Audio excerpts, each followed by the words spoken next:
These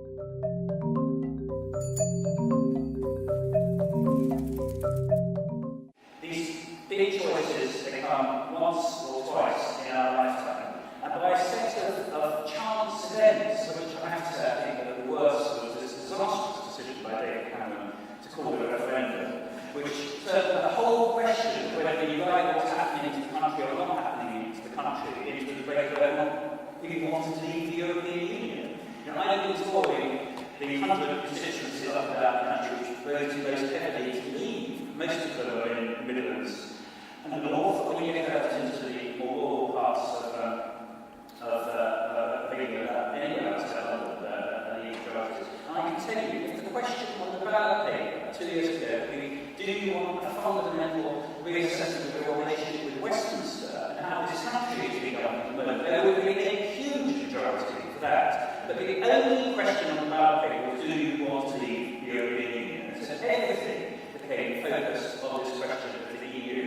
There are some issues, of course, some of the things in the EU that could be done better. But the big challenges which face us as a country are to do with how we do our governance at home. And what we should do is, the big argument of our work, is we should not Brexit, we should change Britain. And if we Brexit, we're going to make it harder to change Britain. So let's be clear what's going to happen. If we Brexit, and I believe we can stop it, and we don't need to do it next month, if we Brexit, that's not as a result of this European issue. It's increasingly clear to me, people like those of us out there seeing them, somehow they say, oh, that's fine. We can now follow this all insular, completely isolated future. So that is not going to happen. It is particularly not going to happen with the younger generation, who are simply not prepared to be shut up on a small island with a genuinely small Boris Johnson. And I do that is not happening. If we leave next March, it's very, very clear to me that the generation who will come into politics after us, they are not going to put up with this. They don't want to be shut up on this small island. What they will seek to do is to take us back into Europe. And I'm sure that decided somehow our continental friends don't want us to the birds. They desperately want us to be part of their European destiny because they understand only too well, most of our continental friends, that Europe without government has always ended in catastrophe in the past. So I believe that there will be a meeting of minds. But what a waste of 20 years. What a waste. We will spend the first 10 years getting out. We'll spend the next 10 years getting in. We will have impoverished the country and we'll be back precisely to square one at the end of it. So the stakes couldn't be higher. And all of this is a prelude to Will now telling you why it is that it's wrong for us to be seeking Brexit and always a much better future for this country if we stay in, don't Brexit, but change Britain. The solution is not to leave the European Union. Our problems are firmly minted here at home. We must solve them at home. And actually the EU covered our backs better than we knew. That essentially is the heart of the book. I thought, I wrote the state we're in over 20 years ago, and I thought I knew Britain fairly well. But actually in researching this book, I came to terms with some statistics about Brexit voting Britain that we need to attend to. We need to win this argument. It's an argument both about what we're losing by leaving. It's an argument about what we gain by staying. But it's also an argument about how we must address the hurt that actually many of our fellow citizens feel. For a start, the degree of poverty in the country is absolutely stunning. Now you kind of know that, but in a way you don't know it. 7 out of the 10 poorest regions in Northern Europe are in England. The 8th is in West Wales, the 9th is in Northern Ireland. And this is stunning poverty. Per capita incomes are as low as they are in the worst parts of Mississippi, West Virginia, the poorest regions in the accession states. In the accession states of Eastern Europe, is that better?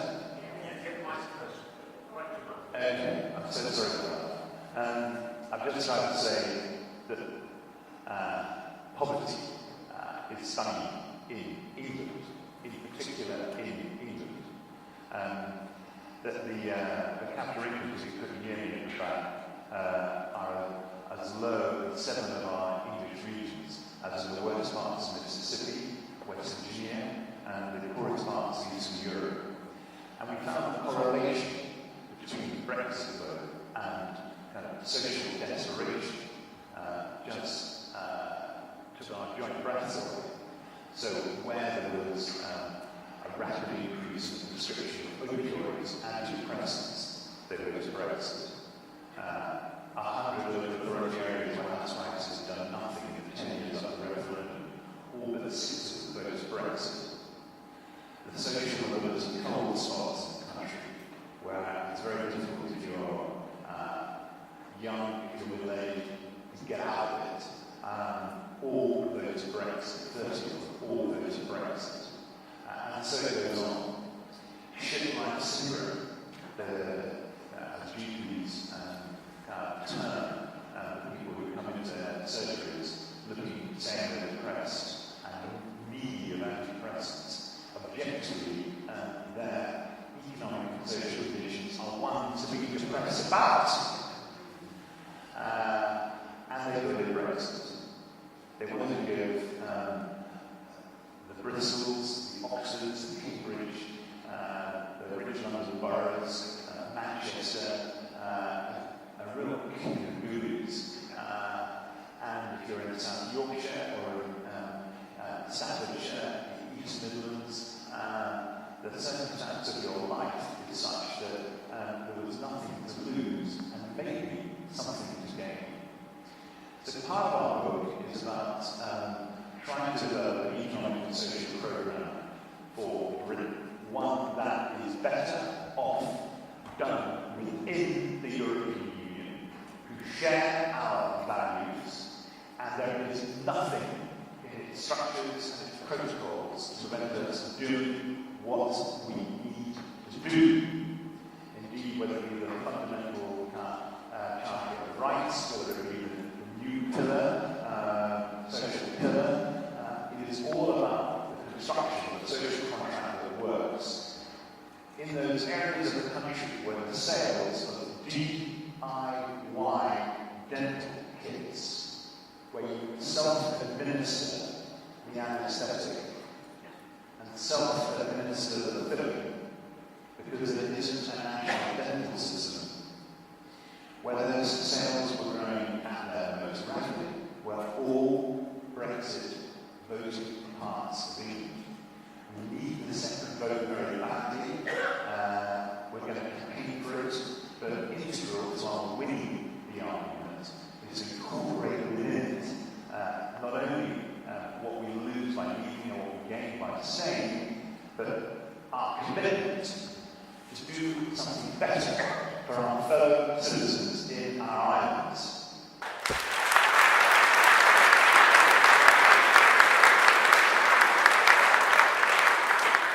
Next up, leaving. It's extraordinary, actually. Philip Hammond and Greg Clark are going to try and explain to Boris Johnson. Fuck business, Johnson.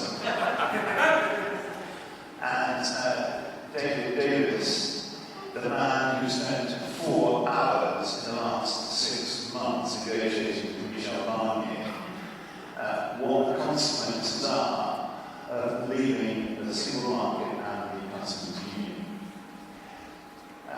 Donald Trump is now commonplace in Washington, wants to blow up the World Trade Organization.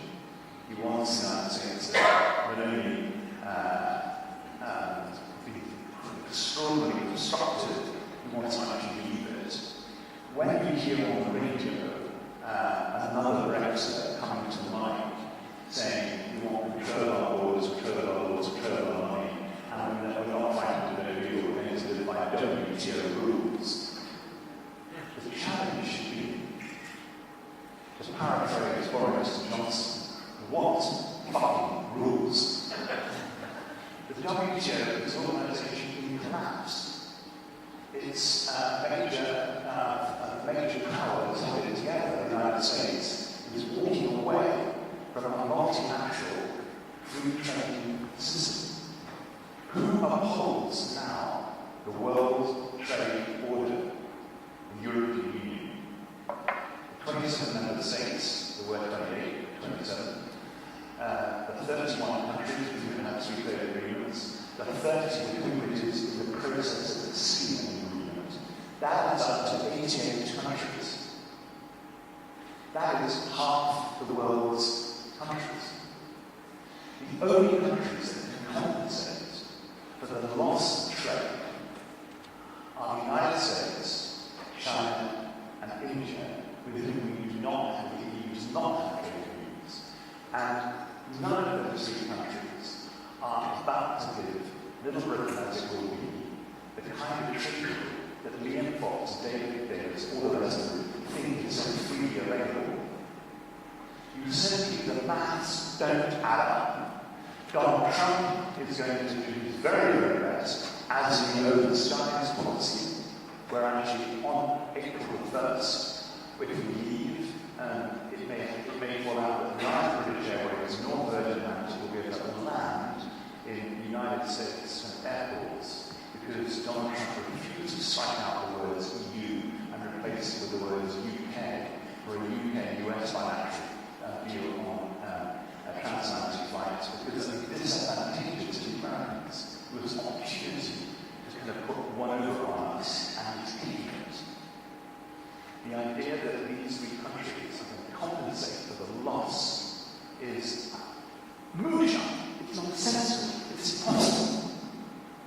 And in consequence, our trade must shrink with the impact on the economy that every economist, our lunatics and economists, embrace. You can see the dinosaur? Yeah. That our trade must grow massively. It will stagnate. Our economy can only grow at 1.5%, maybe even less than that. That's the first point. The second point is an Airbus point. You produce a car, an aeroplane, a drug, in a continent in the 21st century. There are more than 100,000 parts in an Airbus. Anyone who buys Airbus wants to know that every one of those parts conforms to the very highest safety standards because they don't want the plane dropping out of the sky. Consequently, if you produce in North Wales or Bristol in Filton, you have to conform to EU air safety certification requirements. And if you don't, there has to be a system of arbitrating, which is called the European Court. And if Airbus can't assure its buyers that that's the condition of its airplanes, it simply has to do what it's doing, which is not to produce in Britain. Similarly cars, similarly ships, similarly satellites, similarly drugs, similarly manufacturing services. I don't think even an audience like this, even Andrew, is aware of actually how calamitous the consequence of not being accustomed to a single market and not adhering to the jurisdiction of the European Court actually will be. It's a chasm. For 40 years, we've built our economy and our trade relationships around the proposition that we're going to be in this continent, producing on a continental basis part of the global European system. And the rules that the Europeans set have become the world rules. We saw this when Zuckerberg, trying to get out of the dilemma with Cambridge Analytica, said that Facebook would conform to the EU's data protection regulation, the gold standard for data protection worldwide. The gold standard for chemical production worldwide is REACH, the EU's version of chemical production. Similarly, air safety. Who made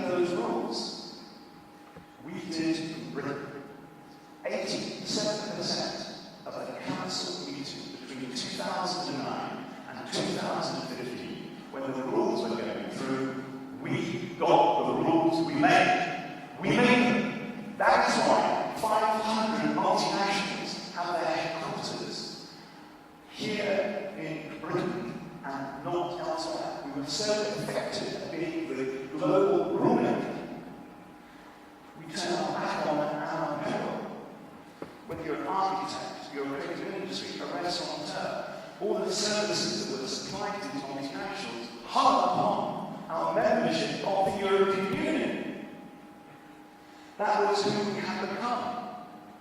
And we liked it. We loved it. We liked those Europeans. We liked that influence.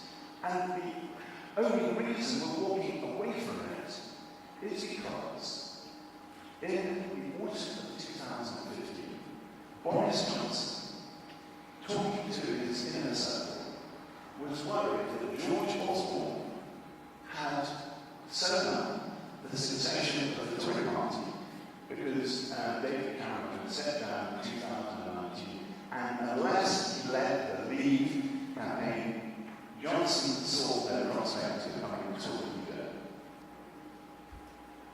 Our well-being as a national community, our trade relationships, where we sit in the world, are about to be jettisoned and torched because of one man's leadership ambitions. And indeed, on Friday, Gavin Williams, Sajid Javid, all of them, as they hear Greg Clark and Philip Hammond try to spell it out, won't be thinking, what's in the national interest? They'll be thinking, what stance can I take that will persuade the 70,000 strong electorate of the Conservative Party to vote for me when Theresa goes next year? That's the only question that they ask themselves. How could it be that our country could be in this position at this moment in time? To gain nothing, to lose so much.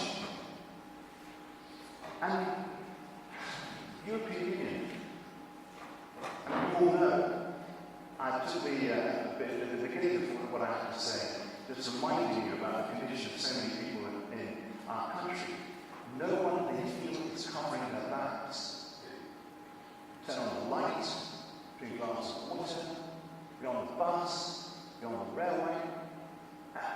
You know that the people supplying it are interested in their profits first and their service last. One of the few organisations that actually did cover people's backs was the European Union, the Working Time Directive, the Temporary Workers Directive, Environmental Protection. When I was young, but we were swimming off beaches in Eastbourne, and one of the most cathartic moments in my life was about 13 or 14, and I swam through sewage. We now have fish alive between the River Thames as a result of the key water restrictions of the European Union, which were resisted by the Tory right, resisted by the people who insist that we want our freedoms in this new global Britain that they paint a picture of. And to lose all this, to gain so little, not to address the real reasons why our countrymen and women voted Brexit is such dereliction. Why is the Labour Party talking in these terms?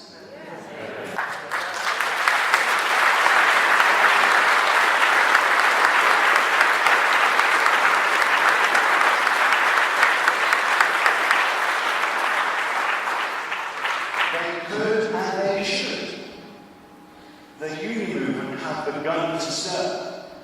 Earlier, then McCarthy said he's not arguing for a people's vote, but if there is one, he will make the case of staying in the European Union with every breath in his body. I want then McCarthy to kind of drop that cloak of semi-Europeans and actually come out hard and say, I want a vote and I will campaign like that and I will regret it.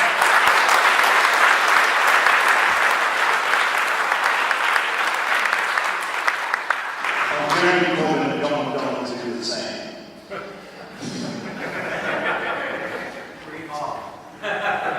Then we have to do two more things. I want to hand it back to the mic back to Andrew. We have to acknowledge that immigration was a big reason why people voted as they did. When in 2013 David Cameron gave his Bloomberg speech, talking, making commitment to referendum,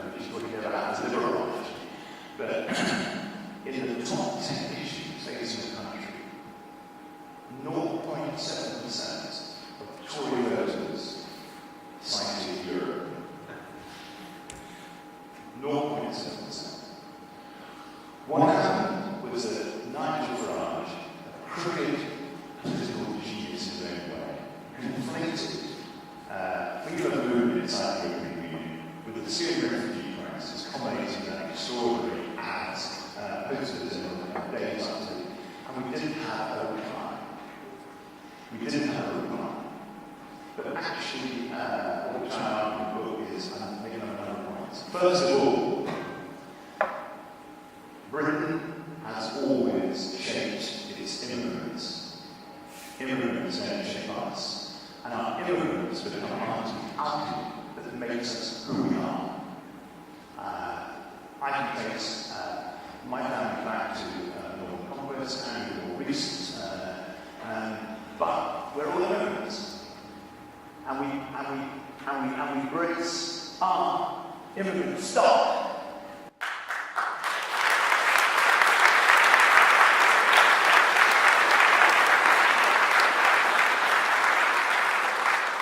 And when you say that to UK voters, they become less anti-immigrant by a phenomenal degree.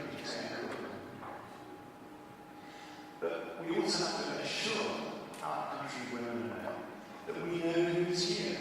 That if the choice is to stay in the European Union or have a national citizen identity cards, there's no doubt what choice we should make. We must be able to tell the citizens of those core regions of our country that we want to get richer. That the protein, we know who's here.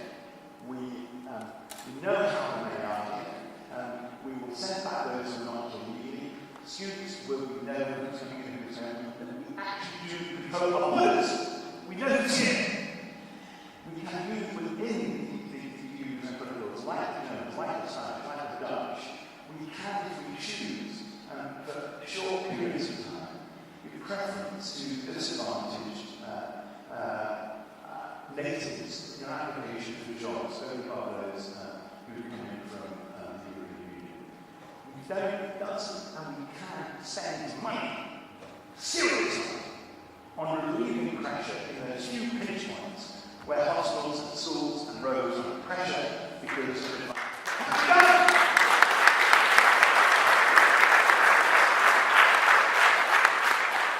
You don't have to run up the white flag or not talk about it, because you have to talk about it and we have to fight back.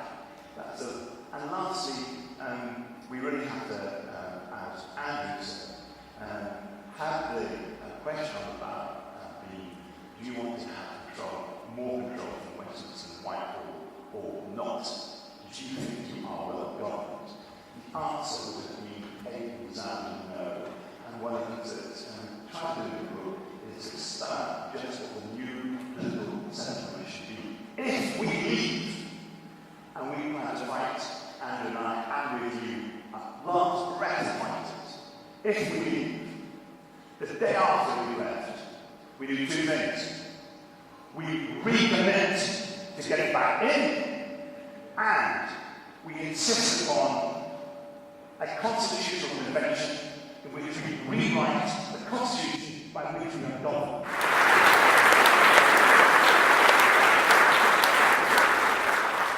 So on the streets or next in the centre of Bristol, that's the message you need to give out in truncated form.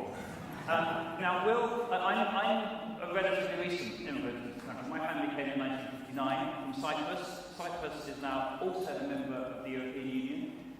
The only divided country in Europe still is Cyprus, with a capital city that is divided. The idea in any of these countries that they want less Europe, less peace, less security is, of course, a complete nonsense. We should treasure Europe for what it's done for our peace and security, and those who come from the war-torn and divided areas of Europe know that better than any. Will goes back much further. He came on the boat in the Northern Conquest with the Huguenots. And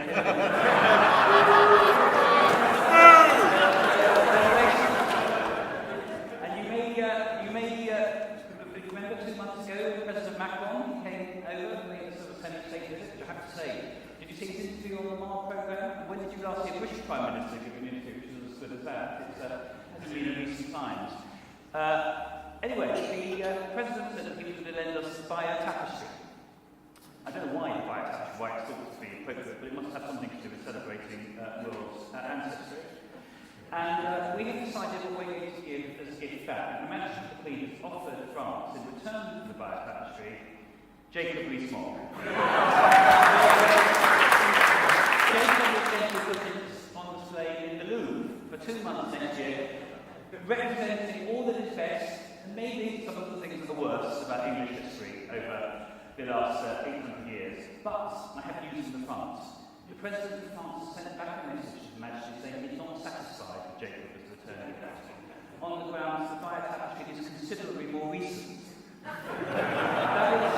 that is the kind of banter that we do, and I do banter now with them all. I do it with Farage. I say that I would exchange my seat in the House of Lords for his German passport.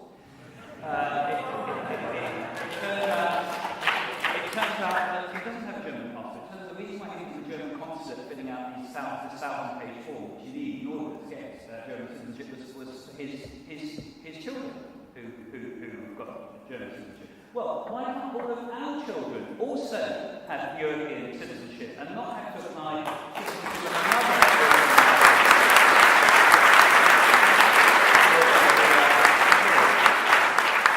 And the young, Sam's generation, and there's a whole student movement with Hugh who's filming this evening, they are all now seeking adoption by Nigel Farage. But best of all, my new best friend, Michael Gove. Michael Gove and I, we were facing at the Chalk Valley Literary Festival 2 days ago. Chalk Valley, beautiful spot, about 10 miles from Salisbury, right in the middle of True Blue England. To give you an idea of how True Blue is, the Wi-Fi in the Chalk Valley Literary Festival, the passcode is Spitfire. but it didn't work, unfortunately. The Metropolitan elite was entirely isolated, with no means of communication with the outside world at all while we were discussing these big and weighty issues. However, it was me, Michael Gove, an hour, this very True audience. I gave them the pitch why it was absolutely massively against national interest for us to leave, why Winston Churchill, who is in many ways the saviour of modern Europe, but also the inspiration of the European Union. It's Churchill's great Zurich speech in 1946, which called for a kind of United States of Europe. The idea that Churchill would be in favour of leaving the European Union is completely farcical. Anyway, we had these arguments out for an hour, and at the end of it, I said, when we had our last stage in the middle, that's slightly wrong-footed, Michael, but by calling a poll. It was an audience even larger than this one. What did this audience think we should do? And I can tell you, friends, there was a clear majority in the middle of the Salisbury countryside, the Wiltshire countryside, for a people's vote on whether we should stay in the European Union at the end of the year. If you've got a majority in the middle of the Wiltshire countryside, I can assure you there's a majority anywhere in the country for it, so we should have complete confidence that we can win this argument and make it day in, day out until we get the people's vote.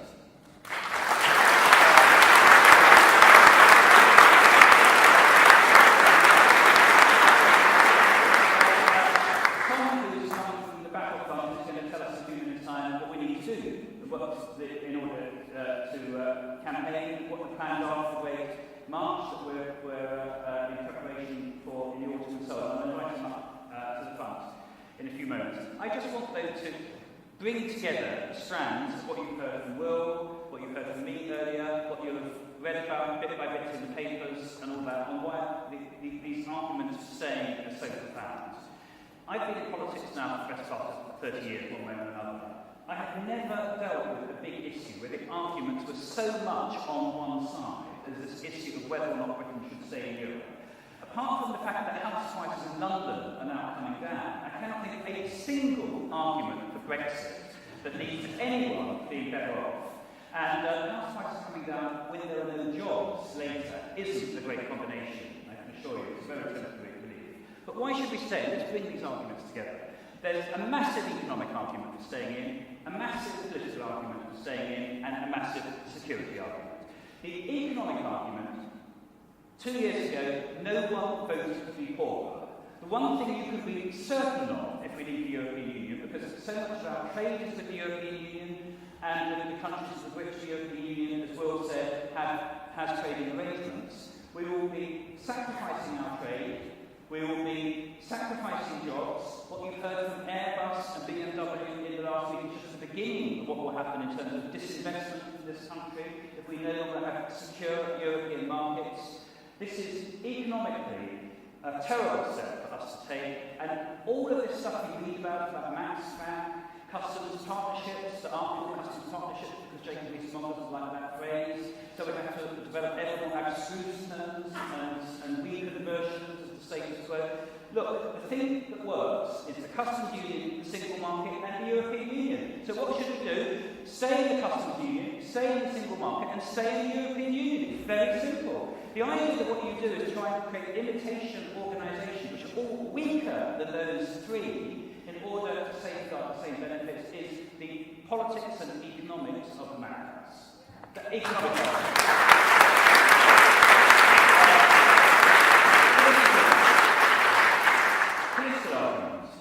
There is a massive crying need for reform in this country. Massive. And it's got bigger in the last 10 years because of the tragic events of 2007-8, the banking collapse, real wages down 10% in the last 10 years. So huge problems of poverty, homelessness, deprivation, alienation. We all know that. It needs to be attended to. I and people who've been in government in the last 10 years, we need to take our share of the blame for it. We didn't do enough. This has been a wake-up call. We need to do more. No ifs, no buts. We need to do it. And the book has quite a lot to say about what we should do.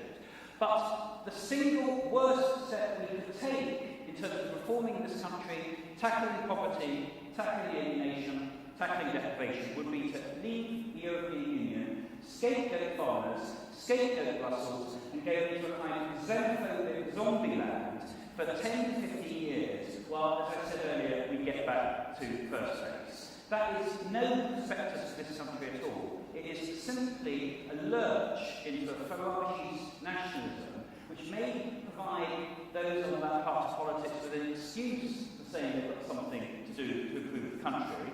But by the way, of course, these people aren't people who are going to pay the costs when it goes wrong. Most of these people have got very secure pensions, some of them live in very large houses. They're not the ones who are going to pay the price. It's the ordinary working people of this country who will pay the price.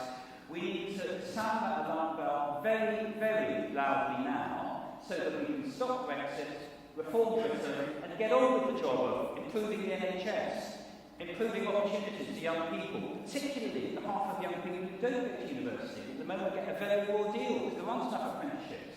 There aren't secure career paths for them. Getting real, as Will said, on devolution. We're a far too centralised country. It's no accident that Scotland voted so heavily to stay in the European Union. Why? Because Scotland does actually have a much better system of government than we have now. They have no problem with multiple identities. They regard themselves as proud Scots, proud Brits, proud Europeans. We need to learn to do the same in England, and we need to reform our system of government so that we can do that. But thirdly, and in some ways I think perhaps most compellingly, because the first and prime reason for establishing the European Union was to do with security, is we should not imperil our defence and security by weakening our ties with our European allies. Now, when people say that all that the European Union was about when people last had a vote in the 70s was a common market, let me just tell you that is a complete lie. The question on the ballot paper in 1975 was, do you wish to stay in the European community, brackets, the common market? The offer that was put to the British people then is the same as the offer that is put to them today, which is, do you want to set arrangements which, in a technical way, enhance trade because they remove customs barriers, remove customs duties, have regulatory alignment, all of these technical things which promote free trade and our prosperity.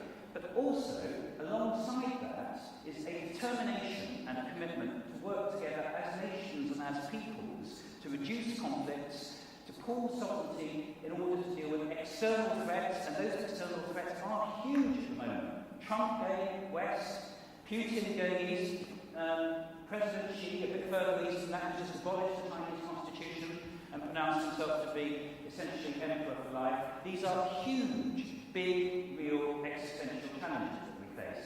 And they are precisely the challenges that led to the creation of the European Union back in the 1950s.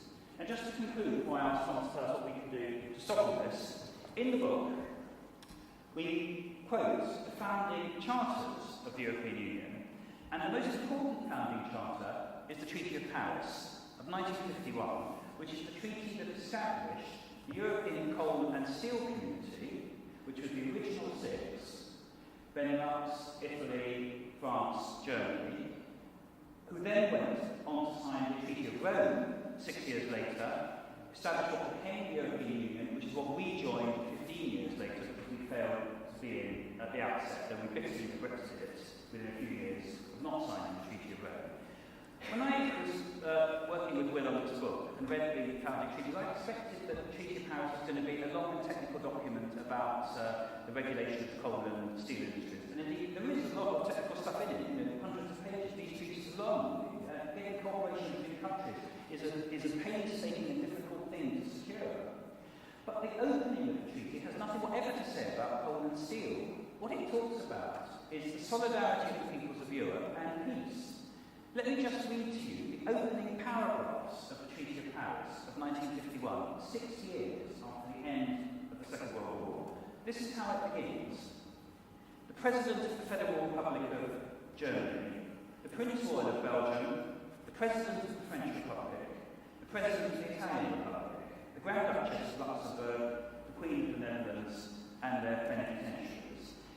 Considering that world peace can be safeguarded only by creating efforts commensurate with the dangers that threaten it. Convinced that the contribution which an organised and vital Europe can make to civilization is indispensable to the maintenance of peaceful relations. Resolved to substitute for age-old rivalries the merging of their essential interests to create, by establishing an economic community, the basis of order and deeper community amongst peoples long divided by bloody conflicts, have decided to create a European coal and steel community. That is the reason why we established this European Union in the rubble of the Second World War.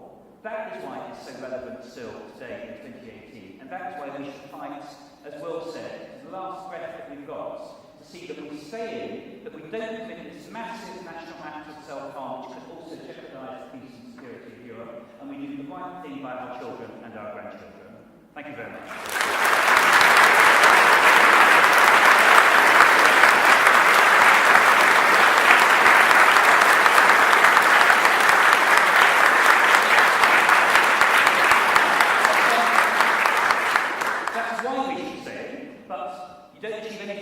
Politics or life of that organisation. So Tom is now going to tell us how we're doing so. Tom, all yours.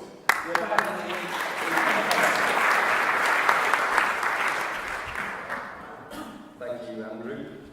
Hello, everyone. My name is Tom, and as Andrew said, I deal more with the how. And I'm now head of branch development at the European Movement, and yes, I did the large demonstration in London 2 weekends ago, which makes me officially a political irritant to the government. But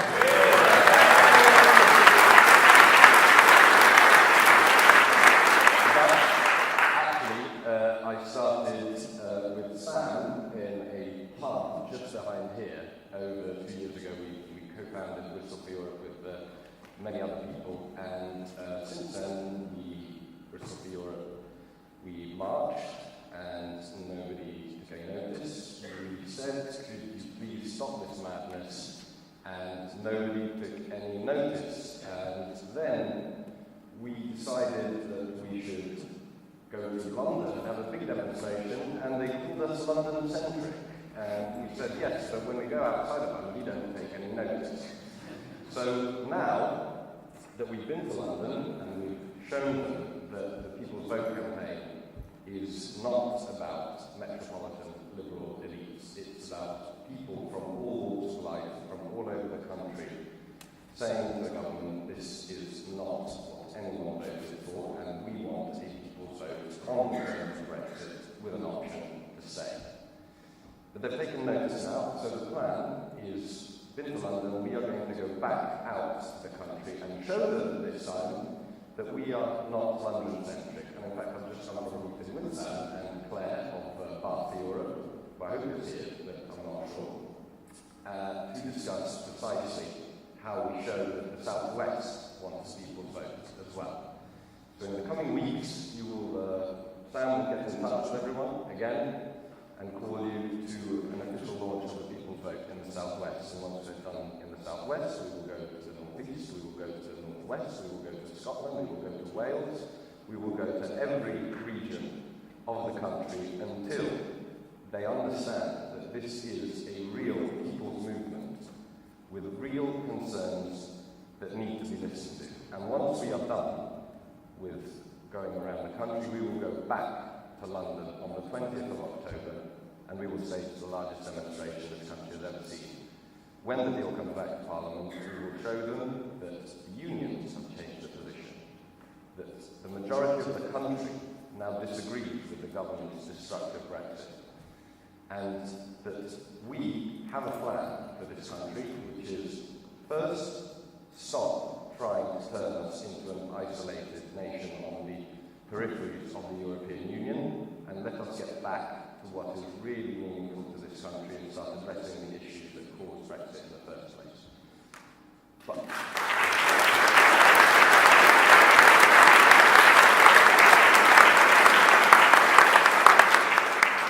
so remember, the people's vote is a people's movement. It's run by people like Sam and people like you. So Sam works all the time, he's a gardener, and he does this because he believes in the project. If you believe in the project, like Sam does, like I do, like Andrew and Will do, then the first thing you need to do is you need to make sure that you are involved with Bristol for Europe, and if you're not from Bristol, look it up. There's Bath for Europe, there is Cheltenham, there is Gloucester, there is every single town and city in the South West that you can think of, there is a local group doing this. Get in touch with them, and they will take you to the launch in the South West, and they will take you all the way to London in October, in which we will force the government to give us the vote that we want. Thank you.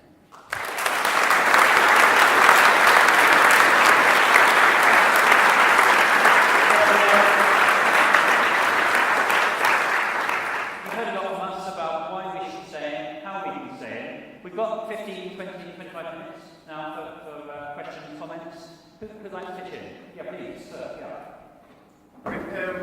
I'm from the North East of England, I just live down here, and I'm from basically NE12, so North East of Newcastle, North Tyneside. The point that you made about the European Code of Civil Community, Macmillan's government at the time said basically they couldn't sell it because the Durham miners wouldn't wear it, right? And I'm the son of a miner from anywhere in the Durham region. We were in Seaham the other day, and Seaham was Dave Homer's fiefdom involved with Milton in the early 80s, like probably a thorn in the side of touring there. There's a man that turned around and said to people who were close, Jeremy Corbyn, who were MPs in the Labour Party, that weren't allowed to turn up, and the Durham miners gather as MPs that could go as ordinary citizens that couldn't go as MPs if they opposed Corbyn. Seaham was outside business part there that would be in Tempest College, recipient of EU funds to get private enterprise in there. They've had a Labour MP as long as my granddad was alive, longer than the uncle who was a miner has been dead for, right, and who didn't get a vote from Scotland in the strike. People like that, you've got to be able to turn around and say, you can vote Labour from now to the end of time. But basically, the European Union are getting private enterprise into the place. Sell the positive side of it to places like that. Places like Stinning Grove on the east coast, just outside Redcar. Building a van, probably one of the places that you can see in there because it's like German in Essex. Who wants to live there? Frankly, you know, I'm saying that in Geordie, like, but basically, we've got to say to these people, you've been let down, fair enough, but you were let down by Westminster. The European Union is backing up here. You've got free trade all the time.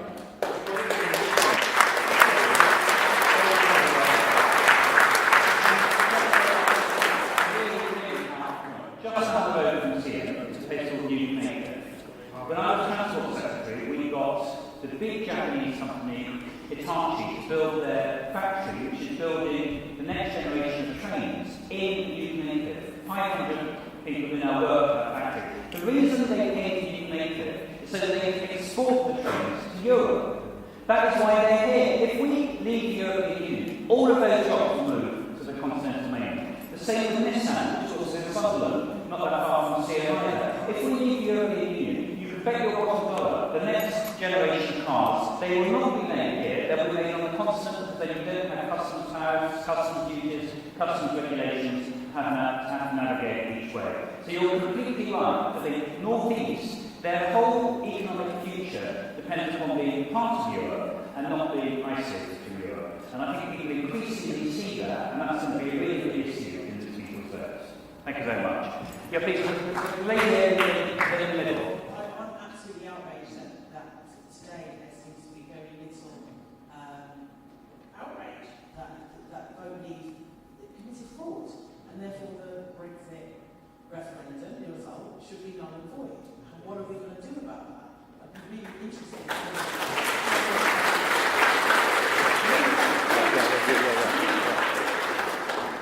I think this is going to take off. Actually, I think this is going to take off. This is going to. It's a. You're right. The fact that the details of this were leaked an hour and a half after England had won last night, and the way it was dealt with on the BBC this morning, in which actually a lot of airtime was given to the chief executive of Vote Leave, who gave a defence rather than what had been done. I actually think that, and here I conflate this with the question really about Jeremy Corbyn and the Labour front bench. I mean, this is a serious open goal. The leaders of Vote Leave, Michael Gove and Boris Johnson, how much did they know about what was going on? And the answer has to be a degree at very least, a lot at most. And they're in a perilous position. Now, Carol Cadwalla, my colleague on the Observer, who is a fantastic journalist, and who has taken a lot of crap actually for her efforts, and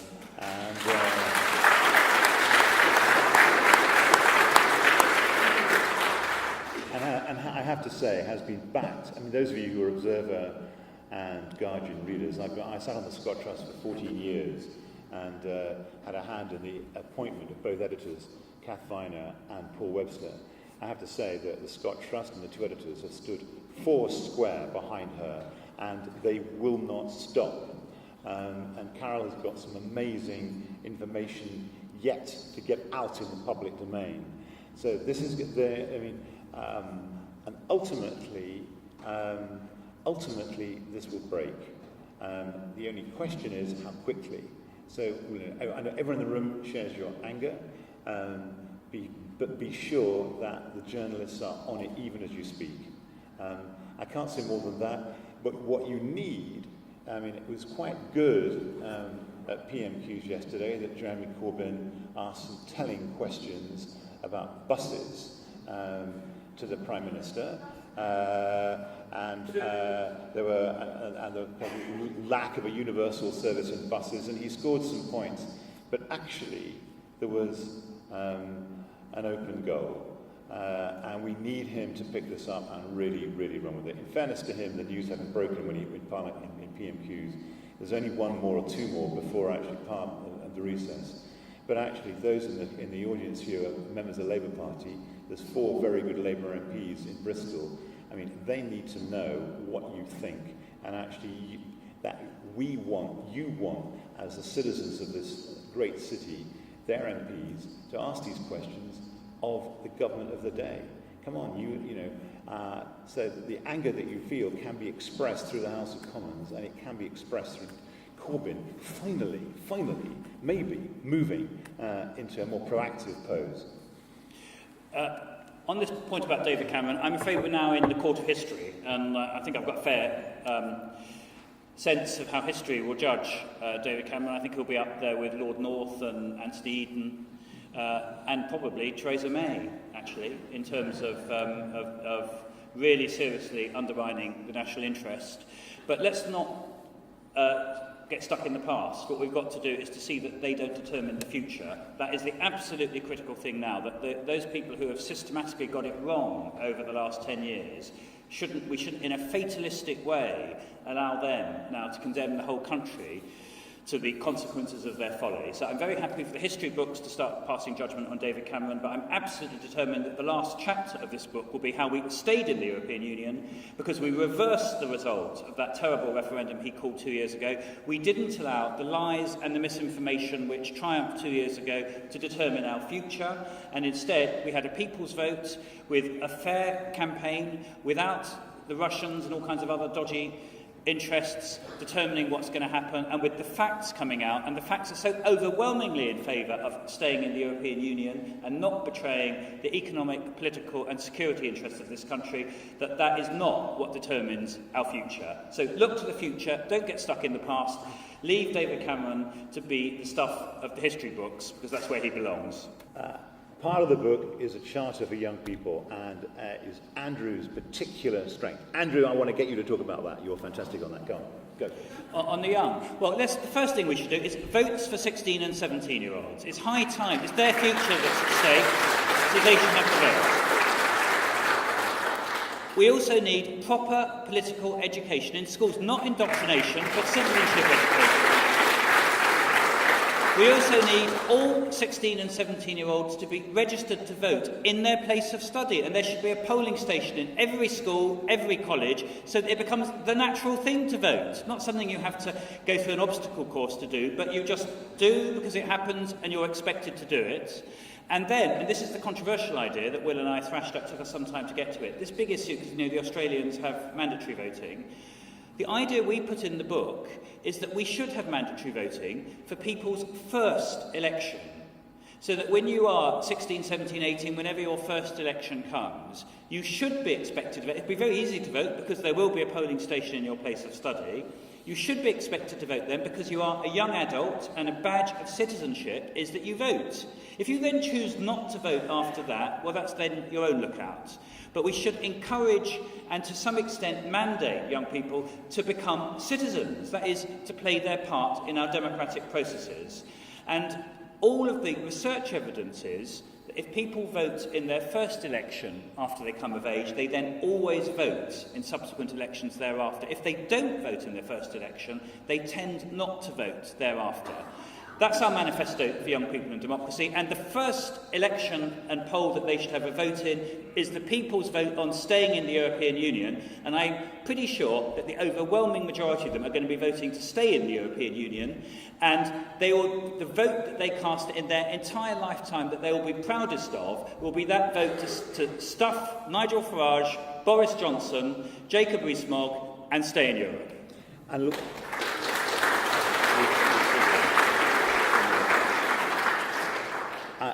I want to just build on that because it's fundamental to another answer that was asked about the parliamentary process and where's Jeremy Corbyn. Look, we have to make the case to stay in the EU, you've heard it tonight, but integral to that is actually also changing Britain. Changing Britain in the manner that Andrew just described about the youth vote. Changing Britain in the way our economy and our capitalism runs. Changing Britain in the way that we capitalise on the ideas coming out of our great universities. Changing Britain in the kind of threadbare social contract that we have. And the party best placed to make this double case is the Labour Party. The Liberal Democrats aren't bad either, the Greens are good too, and there are some Liberal Conservatives who can also make it. But that is the heart of the case. And you talk about the parliamentary process. Here there's an interconnection between what happens on the streets and actually the way MPs feel about voting in the House of Commons. The more that they feel that there is a popular movement for a second people's vote, the more they hear meetings like this being crowded and these kind of ideas being ventilated and being heartily clapped, the more they want to catch that wind themselves. And we are watching, crab-like, slowly, the Labour Party moving in the House of Commons. I have no doubt that they will vote against the deal that comes back from Brussels by Mrs May, no doubt. And so will the Lib Dems, so will Caroline Lucas, and so will the Scott Nats. Will there be 12, 20 Tories alongside? That is the arithmetic that we have to get right in the next 3 or 4 months. Thank you. We've got time for one final question. If we could go to the lady on the edge of the aisle there. Hello, I'm an Italian-born French citizen. I've lived in this country for 30 years. I've raised 3 children. And recently I wanted to file my HMRC service form, and I was told that I couldn't do that unless and until I had to go through a special loop that's been created a few months ago. This morning I went to an NHS appointment and I was told that I had a British passport, and if not, that I had been in this country for more than a year. So we are actually the invisible voice of this referendum. I was not allowed to vote, even though I paid taxes in this country for all the 30 years. And now I'm treated like a second-class citizen. And if I stay here, which I'm planning to do, I have no other option than to pay more than £1,000 in order to have a British passport. This is not acceptable. Where is the government?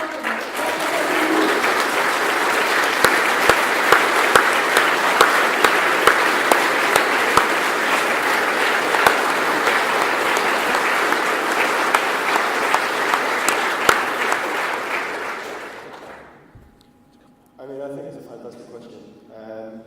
It would seem that there isn't. That's my vote. Exactly. Do either of you two have anything to add on that point? No, you go. Well, okay, I'll go, and then I want to give the last word to Andrew. Look, it's been a fantastic meeting, and we talked negative and positively, but one thing I really would love you to go away with thinking is not only kind of stop Brexit, change Britain, and all that sits behind that, but something else, which I think we don't say enough about. And actually, you prompted me that last intervention to say it. I think that for all its problems, that building the European Union, a community of 28 countries, is the noblest project around now. To make common cause with our fellow Europeans. You can talk in terms of balance of power politics are now taking place in Brussels when they used to take place in the Congress of Vienna or wherever. Elizabeth I played balance of power politics. You can talk in those terms, and it's true. But you can also talk in terms of actually just being visionary, of just actually believing in this project, in this intent that we Europeans should live together, trade together, not fight, make common cause, set standards for the world that are the best, live lives we have reason to value as common Europeans, that we welcome our friends from other countries to live with us just as we expect to be welcomed there. What a great idea it is! Come on, it's a fantastic idea.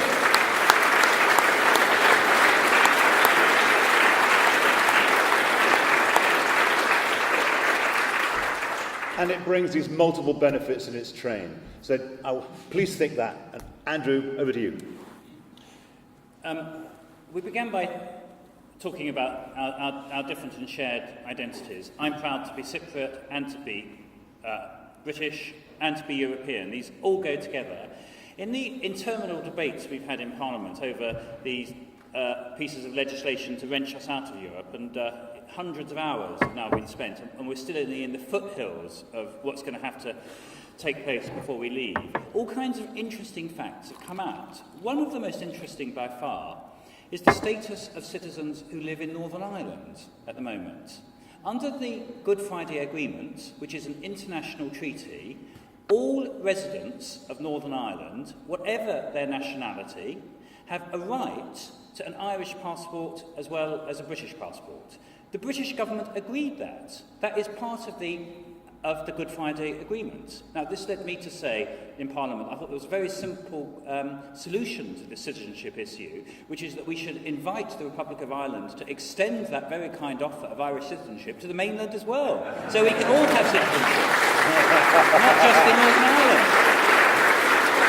And the point which is so important is if dual citizenship is good enough for the citizens of Northern Ireland, why is it not good enough for all of those residents of the United Kingdom, wherever they live? And also, because we have a responsibility to British citizens wherever they live. It's not just that it's hugely important that Italian, that German, that French, that Belgian citizens who live here are treated every bit as equally as those who have UK citizenship. I'm delighted that you're staying. I think it is really shameful what we're doing, putting in question your citizenship and right to your citizenship.